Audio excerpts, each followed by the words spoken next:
Hello Uplanders, this is my very first car and yes, its name is the Pack Van.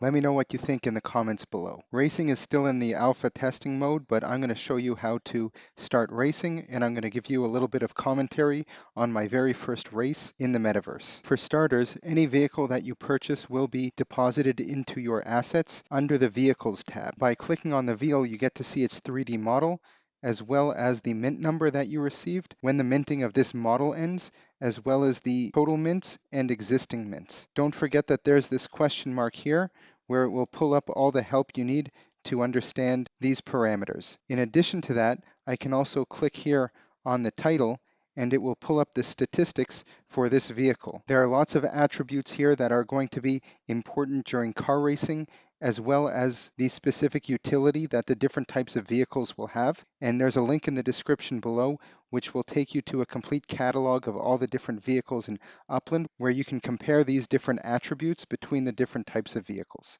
Now that I've shown you my vehicle, the next thing I want to do is start racing. When you click in the menu, there is this racing tab, which is still in the alpha testing. Once inside the screen, we can see that there is only racing in San Francisco, and these are the different tracks that we can race. We can go ahead and view the different types of tracks, and we can see that for each racetrack, there are some different pieces of information: the number of laps, the total distance of each lap, the class, surface, and weather. In the future, all of these parameters will have an influence on the race itself. From this view, it's impossible to understand exactly where this racetrack goes. I have created a complete world map of Upland where you can see not only exactly where the racetracks go, but you can also see a lot of these other meta ventures, whether it be block explorer shops like these ones or NFLPA legit shops. You can also find a lot of other information on these apps, such as different nodes and player-run racetracks. The link to this map can be found in the description below. For my first race, I'm going to race the Bullet Car Chase Loop. And I'm going to go ahead and test out my van and see how fast it really is. I'm going to choose the Bullet Car Chase Loop and click Enter Race. I'm going to go ahead and select the car, and it is going to show me again the 3D view of this car, as well as all the parameters that I showed you before. And I'm going to go ahead and select this car. I also need to select a block explorer in order to race, so I can choose from any of my block explorers. Now, block explorers are really important for racing as they are your driver. Just like the car have different attributes, your different block explorers will also have different types of attributes that are trainable, meaning that you will be able to improve the ability of your driver and increase his chances of winning a race. I'm going to go ahead and choose my custom block explorer that I created of Dale the Llama in order to race. The next thing I have to do is start the race.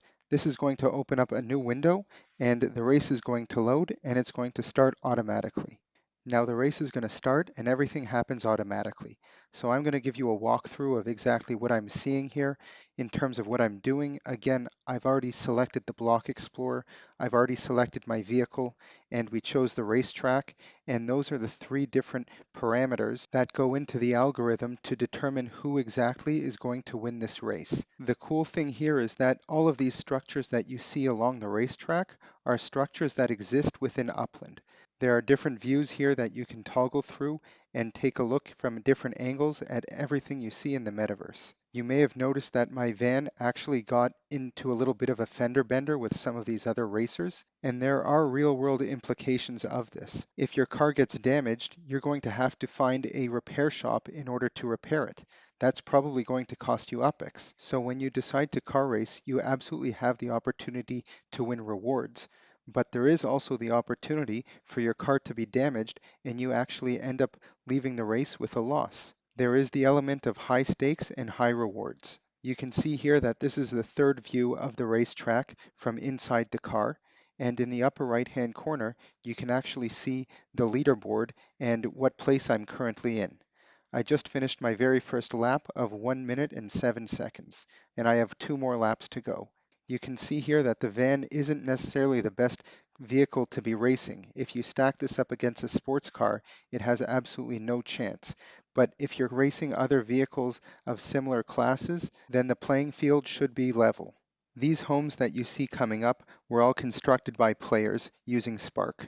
And when you have people racing these racetracks and seeing your properties, this provides excellent opportunity for advertising. Did you just see that slow turn? It looks like I can walk faster than that. It doesn't look like I'm going to be finishing any better than dead last in this race. Now back to advertising. If I were to have a meta venture along this racetrack, I could have my signage showing for all of these players who are racing this race. Maybe I've manufactured a really cool piece of outdoor decor and people will also be able to see that here. These are great ways for creators or brands to enter the metaverse and get some exposure. I've just finished lap number 2 here, and you can see the racetrack just crossed itself right over there. This goes to show that you can design just about any racetrack you want using any of these streets. I think that if these tracks cross themselves, then they are on different layers, and there isn't really an opportunity to crash and T-bone someone just because you are on different sides of the track. If you want to create your own racetrack, I encourage you to take a look at the link in the upper right-hand corner where I have an entire video talking about what the best way to bring value to your community when trying to design the right layout of your racetrack. Racing is going to go much beyond what you see here. There's going to be an entire economy based around it, not just around buying and trading block explorers, but also car repair shops and car skins and training academies where you can improve the racing parameters of your block explorer. You will also need to travel to the racetrack and probably have a place to park your car as well. And most importantly, you're going to need spark in order to refuel your car. And here I am coming in dead last. If you want to learn more about racing, continue watching this playlist down below. We also have a lot of information on our website, and you can take a look at the link in the description below for that as well. Please don't forget to like and subscribe to our channel.